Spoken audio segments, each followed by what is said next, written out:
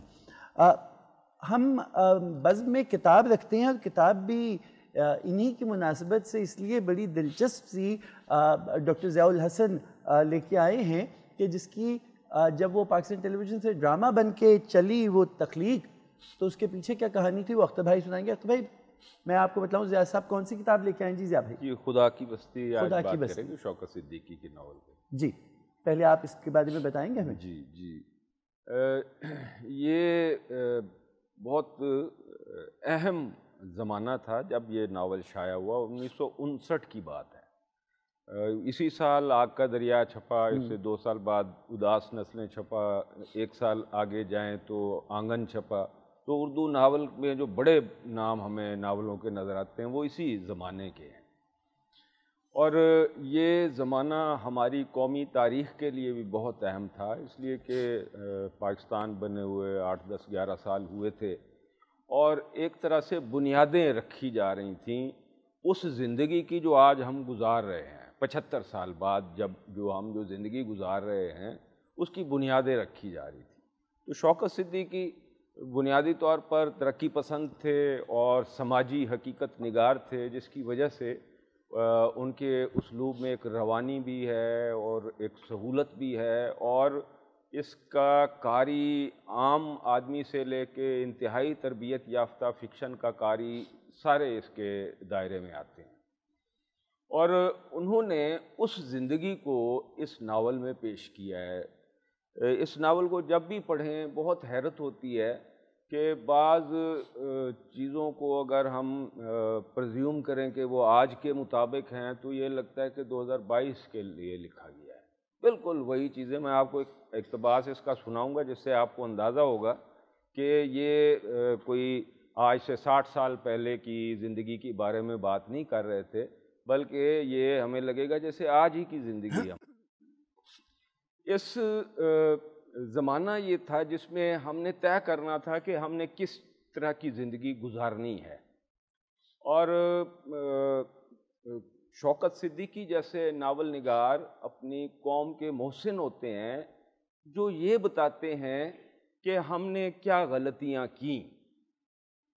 محمد حسن عسکری صاحب نے بڑی کمال کی بات کی، انہوں نے کہا کہ وطن سے محبت کرنے والا ادیب وہ نہیں ہوتا جو اپنے ملک کے یا اپنے معاشرے کے خرابیوں، خامیوں یا جرائم پر پردہ ڈالے، وہ تو دشمن ہے۔ وہ وطن سے محبت کرنے والا ادیب وہ ہے جو اپنی قوم کو بتائے کہ اس میں کیا خامیاں، کیا خرابیاں ہیں، کیونکہ ٹھیک تو تبھی ہوں گے جب ہم پہلے جانیں گے کہ ہمارے اندر مسائل کیا ہیں۔ تو یہ وہ زمانہ تھا جب سرمایہ داری نظام یا صنعتی نظام ہمارے ہاں آغاز ہو رہا تھا اور جاگیرداری نظام نسبتاً پیچھے ہو رہا تھا، اور یہ جو زمانہ ہے اس کو تو ہم انتظار حسین کے مثلا افسانے پڑھیں تو ہمیں وہ اخلاقی زوال نظر آتا ہے جو اس ناول میں آپ کو نظر آتا ہے کہ پیسہ حاصل کرنے کے لیے، دولت حاصل کرنے کے لیے، دولت کے حصول کے لیے ہر طرح کا جرائم روا رکھے جا رہے تھے۔ اس میں جو بنیادی کردار ہیں 2 بچے ہیں راجہ اور نوشا، تو وہ انہوں نے دکھایا کہ ان بچوں کو وہ ماحول نہیں ملا جس میں وہ پڑھتے لکھتے اور کارآمد شہری بنتے، بلکہ وہ معاشرہ ایسا تھا کہ اس نے انہیں جرائم کی دلدل میں دھکیل دیا، جس کی وجہ سے وہ ساری زندگی ایک جرائم پیشہ انسانوں کی طرح انہوں نے زندگی گزاری۔ اور دھکیلنے والے کون تھے؟ ایک کردار ہے نیاز کا جو اس نودولتی طبقے کی نمائندگی کرتا ہے جو دولت کے حصول کے لیے کچھ بھی کرنے کے لیے اپنا مذہب، اپنا خدا، اپنا ایمان سب کچھ بیچنے کے لیے تیار رہتے ہیں، اپنی اخلاقیات سب کچھ بیچ دیتے ہیں۔ اور دوسرا رائے بہادر فرزند علی ہیں، وہ اگر میں آپ کو جب پڑھ کے سناؤں گا تو آپ کو اپنے ارد گرد وہ سینکڑوں رائے بہادر علی فرزند علی نظر آ جائیں گے. آپ محسوس کریں گے کہ یہ ہے رائے فرزند علی، یہ ہے جس کے بارے میں یہ ناول نگار نے لکھا ہے. تو اس میں ہماری اقتصادی جو صورتحال ہے وہ بڑی خوبصورتی سے اس نمایاں کی ہے انہوں نے. ہماری تہذیبی اور مذہبی خاص طور پہ کہ جیسے مثال کے طور پہ اس میں ایک تنظیم بنتی ہے فلک پیما، کچھ لوگ مل کے بناتے ہیں کہ ہم اپنے معاشرے کی خدمت کریں. تو وہ ہسپتال بنانے کے لیے ایک قطعہ زمین انہیں گورنمنٹ دیتی ہے، اور رائے بہادر علی فرزند علی انہیں آ کے کہتے ہیں کہ ایسے کریں، دوائیوں کا کاروبار کریں گے، فلاں کریں گے. انہوں نے کہا ہم تو خدمت خلق کے لیے آئے ہیں. تو وہ اس کی وہ ڈونیشن بھی ٹھکرا دیتے ہیں اور اس سے متفق نہیں ہوتے. تو ایک اقتباس آپ سن لیجئے، آپ کو اندازہ ہو جائے گا کہ باقی سارے ناول میں بھی یہی صورتحال ہمیں نظر آتی ہے زندگی کی اور اپنے معاشرے کی، جو آج ہمارا ہے، جو آج سے 60 سال پہلے تھا. خان بہادر اپنی انتخابی مہم پر پانی کی طرح روپیہ بہا رہا تھا. اس کے کارکن جھلکتی ہوئی کاروں پر آتے اور ووٹروں کو خریدنے کے نت نئے ریٹ مقرر کرتے. جوں جوں انتخابات کی تاریخیں قریب آتی جا رہی تھیں، ووٹوں کا ریٹ بڑھتا جا رہا تھا. اس مقصد کے لیے اس نے ہر بستی میں ٹھیکیدار مقرر کر دیے تھے جن کے ایجنٹ ووٹوں کا سودا کرنے میں مصروف تھے. کاغذات نامزدگی منظور ہو چکے تھے اور ہر امیدوار نے انتخابی سرگرمیاں تیز کر دی تھیں. عبدالحمید کی حمایت میں ووٹروں پر سرکاری حکام دباؤ ڈال رہے تھے. اس حلقے کے جو بااثر لوگ تھے ان کو آئے دن تھانوں میں بلایا جاتا. اگر وہ عبدالحمید کی مخالفت کرتے تو پولیس کے افسران ان کے خلاف مقدمے قائم کرنے کی دھمکی دیتے. غنڈوں کے ذریعے ان کو پریشان کرتے. جو لوگ سرکاری ملازم تھے ان کو اپنے محکمے کے افسروں کی جانب سے ہدایات دی گئی تھیں کہ عبدالحمید کی ہر طرح سے مدد کریں. خان بہادر نے فی ووٹ 10 روپے تک ریٹ مقرر کر دیا تھا. اس کے 3 انتخابی دفتر قائم تھے جن میں آئے دن ضیافت ہوتی، دیگیں چڑھتی، بڑی فیاضی سے مرغن کھانے کھلائے جاتے. جو لوگ بڑھ چڑھ کر باتیں کرنے والے تھے اور سیدھے سادے لوگوں کو چکمہ دینے کا گر جانتے تھے، خان بہادر نے انہیں چھانٹ چھانٹ کے اپنے کارکنوں کی حیثیت سے بھرتی کر لیا تھا. اب یہ پیراگراف ایک حصہ، ایک اقتباس میں نے آپ کو اس ناول کا سنایا ہے. تو اسی طرح جو انہوں نے جرائم پیشہ لوگ دکھائے ہیں، جیسے مثال کے طور پہ نیاز جو اس کا وہ آدمی ہے جو کباڑیا تھا اور اپنے مختلف ہتھ کنڈے استعمال کر کے وہ طبقہ عمراء میں یعنی نو دولتیہ طبقے میں شامل ہو گیا. تو شوکت صدیقی کا ایک کمال یہ ہے کہ وہ صرف حقیقت نگاری تک محدود نہیں رکھتے، بلکہ چونکہ ترقی پسند تھے اور ایک خوبصورت معاشرے کا خواب وہ دیکھنے والے تھے.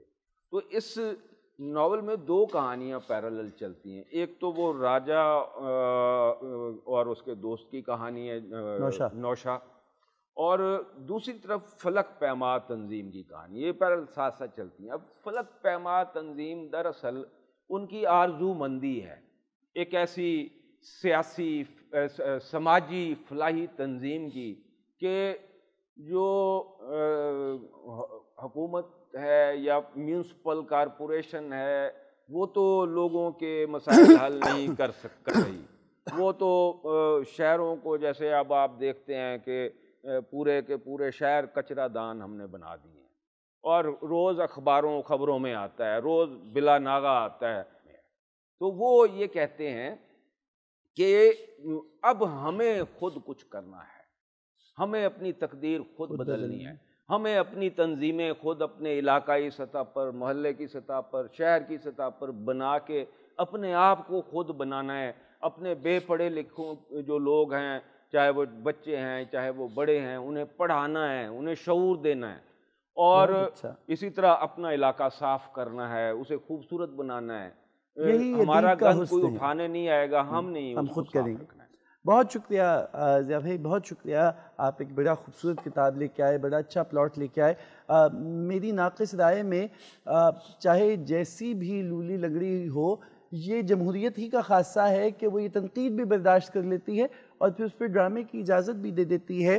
اور ادیب کا یہ حسن ہے کہ وہ محض گندگی کی نشاندہی نہیں کرتا، بلکہ اس کو کیسے صاف کرنا ہے وہ ایک خاکہ بھی دے دیتا ہے. فیض صاحب نے کہا تھا میری جان آج کا غم نہ کر کے نہ جانے کاتب وقت نے کبھی اپنے کل پہ بھی بھول کر کہیں لکھ رکھی ہوں مسرت میزابہ. تم نے جو بات کی نا کہ اس زمانے میں سینسر بھی نہیں ہوا، وہ زمانہ بھی اور تھا.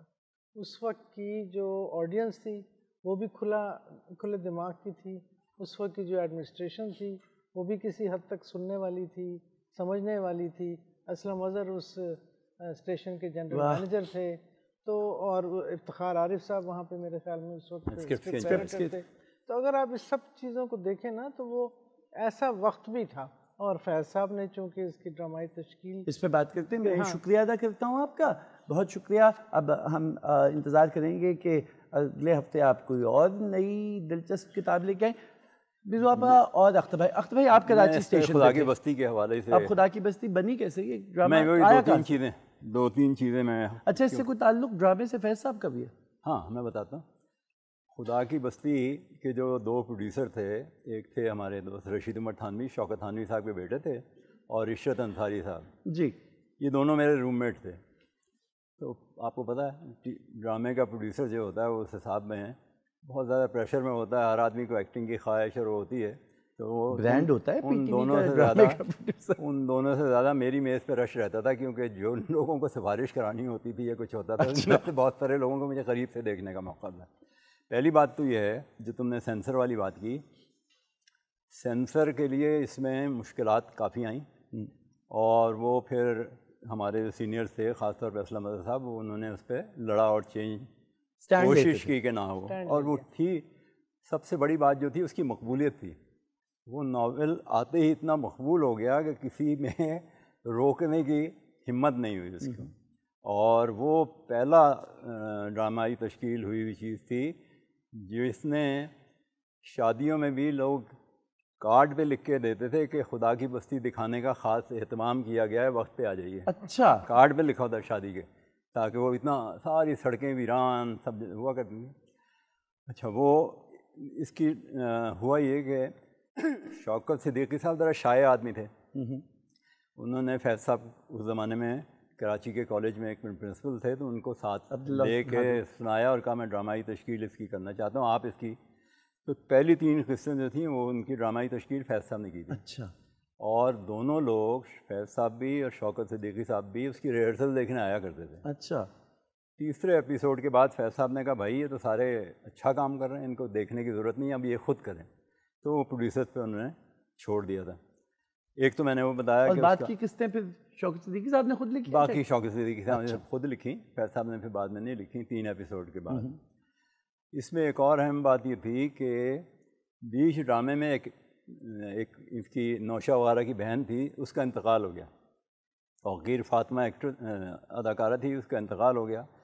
اب وہ اس زمانے میں کیونکہ پہلا ایسا ڈرامہ تھا جس کی ایکٹریس بیچ 4-6 ایپیسوڈ کے بعد اس کا انتقال ہو گیا، اب کریں کیا آگے؟ تو بعض لوگوں نے کہا کہ کہانی کو مولڈ کر دو، یہ کردار نکال دو، یہ کر دو، وہ کر دو. لیکن یہ کہ اسلم صاحب نے کہا نہیں، کردار کو تو بدلا نہیں جائے گا، نہ ہی شوکت صدیقی صاحب اور فیض صاحب اس پہ تیار تھے. تو کردار اسی طرح رکھا گیا، لیکن پورے 1 ہفتے اعلان کیا گیا. اس بچی کی خبروں میں اس کی سٹوری دکھائی گئی کہ اپینڈکس سے اس کا انتقال ہو گیا، اور اب یہ کردار دوسری اداکارہ نبھائے گی. تو دکھا کے پورے 1 ہفتے خبر بنائی گئی تاکہ لوگوں کے ذہن بنے، تاکہ لوگوں کے ذہن میں آئے کہ اب یہ کردار جو ہے کسی اور نے ادا کرنا ہے.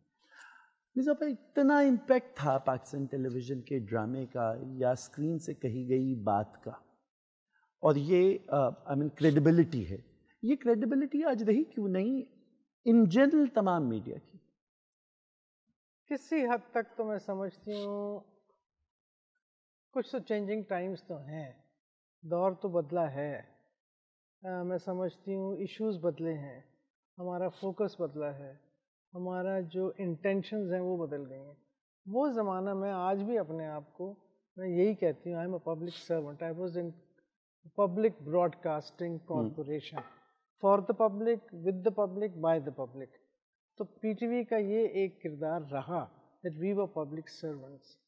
اس وقت اب میڈیا جو ہے it is not a public servant, it is very much commercial enterprise. میرا میں vested interest. تو وہ جب آپ کا فوکس بدل جائے، آپ کے آبجیکٹیوز بدل جائیں، جب آپ نے صرف پیسے کی بات کرنی ہے یا جس کو آئی بالز کہتے ہیں ان کو پکڑنا ہے، تو اس وقت پھر آپ نے اسی سبجیکٹ کو، اسی کنٹینٹ کو بیچنا ہے جو بکتا ہے. اب اس میں چاہے طلاق بکے، چاہے اس کی بیوی، اس کی بیوی، اس کا شوہر، اس کی میاں، وہ عجیب و غریب. میں جب کہانیاں کبھی اب تو میں نے الحمدللہ جب ٹیلی ویژن کو خیر بات کہا تو اس کے بعد ٹی وی آن نہیں ہوتا میرے کمرے. بہت بڑا ٹی وی ہے. اب میرے بچے، میرے پوتے، دادی وائی ناٹ، ایسے اس پہ کچھ ہو نہیں رہا، تو وہ بند ہے. لیکن یعنی کہ جب کوئی بتا دیتا ہے، کوئی اگر چلتا ہے ڈرامہ تو پتہ تو چل جاتا ہے آپ کو. تو میں حیران ہیں اور اس کے ساتھ، اور پھر آپ کہتے ہیں کہ جی بچے کیا سوچ رہے ہیں، بچے کس طرح ایسے نہیں کر رہے، بچوں کی تربیت خراب ہو رہی ہے فلاں. یہ میڈیا کا کام یہی تو ہے، اور ہم نے اس وقت یہی سیکھا. میں نے چونکہ شروع بچوں کے پروگرام سے کیا تھا اور کئی سال تک کرتی رہی اور خوشی سے کرتی رہی. حالانکہ سب سے کم پیسے ملتے تھے، سب سے کم اسٹوڈیو ٹائم ملتا تھا، سب سے کم فوکس تھا اور سب سے زیادہ محنت تھی کیونکہ اتنے چھوٹے چھوٹے وغیرہ وغیرہ، لیکن مزہ بہت آتا تھا. تو وہ والا کام اب اگر آپ دیکھیں، میں نے سنا ہے کہ بچوں کے پروگرام تو ہوتے ہی نہیں ہیں، اور ہیں بھی تو بس یہی ہے، بس کلپ جو ابھی چلڈرنس پارلیمنٹ ہوئی اس میں یہ سوال بچے نے کیا اٹھایا. بات ہے. تو جب اب ویسے آپ کے وہ روشن ستارے ہیں، ویسے آپ کے قوم کا مستقبل ہے، ویسے کھڑے کر دو ان کو. جس وقت یہ پرچم کشائی فلانا، بچے آئے کھڑا کر دو، اور سب بچوں کے ساتھ بھئی امپورٹنس کیا دے رہے ہو تم ان لوگوں کو؟ کیا تمہارا بچہ خوش ہے؟ میں تم سے پوچھتی ہوں، میں اپنے آپ سے پوچھتی ہوں، کیا میرے گھر میں جو بچے ہیں آدھے ہیپی؟ وہ ہیپینس کا تو انڈیکس ہی نہیں رہ گیا نا اب. تو وہ اس زمانے میں ان چیزوں پہ فوکس ہوا کرتا تھا، اور اس کی وجہ سے میں سمجھتی ہوں کہ میڈیا بہت چڑھا بھی. اور مجھے تو ایک انٹرنیشنل پرائز مل چکا ہے، بچوں کے پروگرام پہ ملا ہے، اور بہت مزہ. ہم نے آپ Commonwealth Broadcasters Association کی صدر بھی ہوئی، ایک ہی پاکستانی خاتون کو اعزاز ہوا.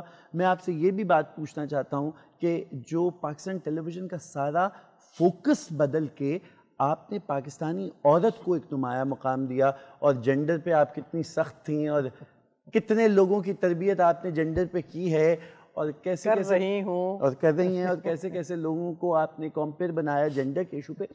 لیکن اس سے پہلے ذرا کہانیاں سن لیتے ہیں اختر بھائی سے. اختر بھائی کی کتاب چند ہم سے خواتین و حضرات، 2 کتابیں اختر بھائی کی، ہم بھی وہیں موجود تھے جو پاکستان ٹیلی ویژن کے 50 سال پہ لکھی گئی، اور دوسری ابھی حال ہی میں شائع ہوئی ہے چند ہم سفر. کیا خوبصورت قصے ہیں، ایسے قصے.